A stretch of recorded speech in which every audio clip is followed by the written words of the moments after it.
That being said, before I forget about melatonin, I'll keep this one very short. It's a hormone that your body does produce itself.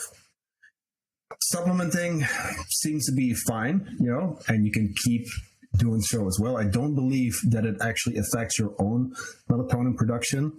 However, I wouldn't start there. So if you're struggling with sleeping, I would first lock in the sleep schedule, right? Waking up and going to bed at the same time every day, making your room dark and cold, etc. Really starting with those basics, and then maybe first magnesium and stuff, and then maybe considering like melatonin, because I do see, I have personal experience with that. My girlfriend and like a client as well. A lot of people feel like a zombie the next day. I know there are some brands out there, which I haven't yet experienced yet, that supposedly don't do that. But in most cases, a lot of people feel like shit the next day. So then it's like, is it really worth it? Or, Yeah, the dose is important.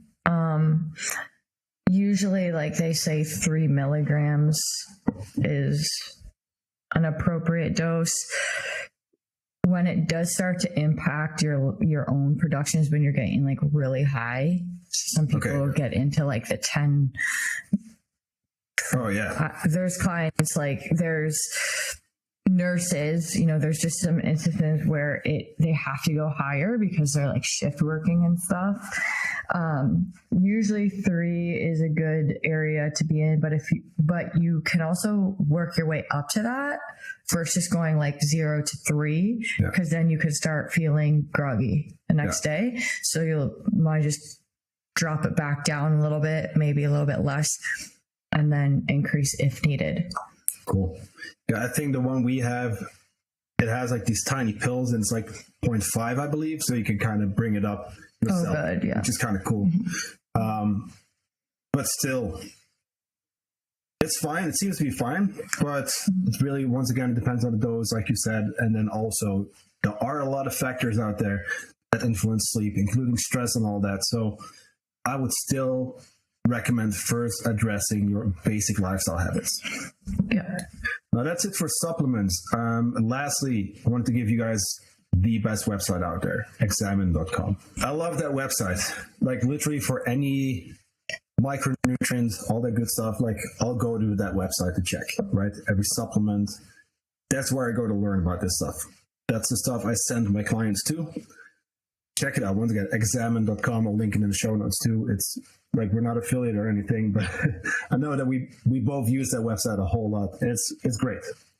That's where you'll see exactly what something does, how much the research says you probably might want to consider taking.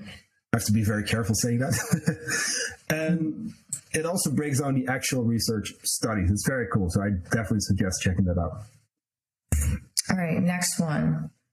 I work shift work and I'm struggling with quality sleep. Suggestions / help. Okay, so this can look different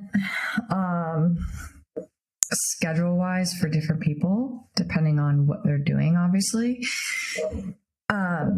If you work out, I suggest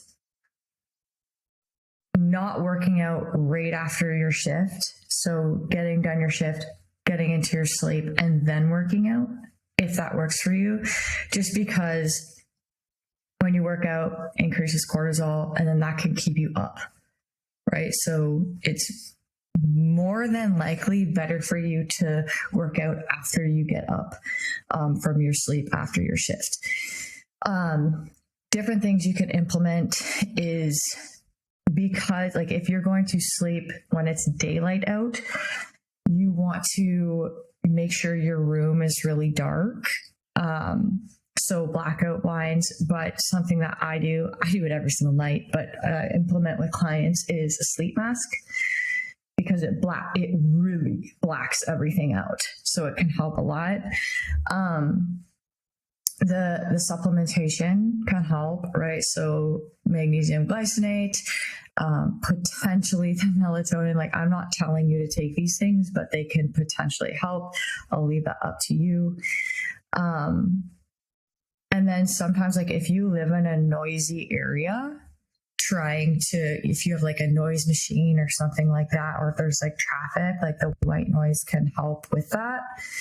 But it's figuring out a schedule. So there's trial and error that comes with this, right? So you want to try and keep the most consistent schedule that you can. So have these non-negotiables of like, I'm going to be in bed by this time, like shut your electronics off because that's going to just keep you up.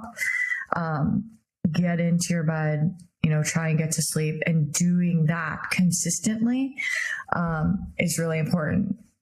Like just trying to keep things as consistent as possible with an inconsistent schedule. Yeah.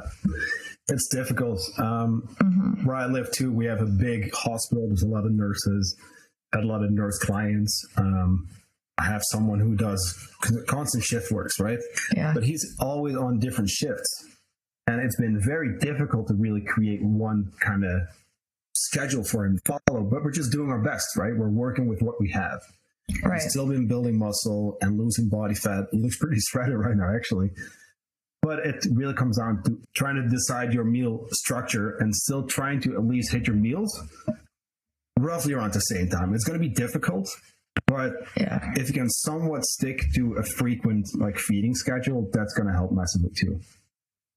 Yeah, I just built out one for one of my clients, and it's like, okay, let's try this and see if it works. If it doesn't, we have to adjust, right? You have to just, like I said, there's trial and error that goes with that. And then once you find something, really sticking to it.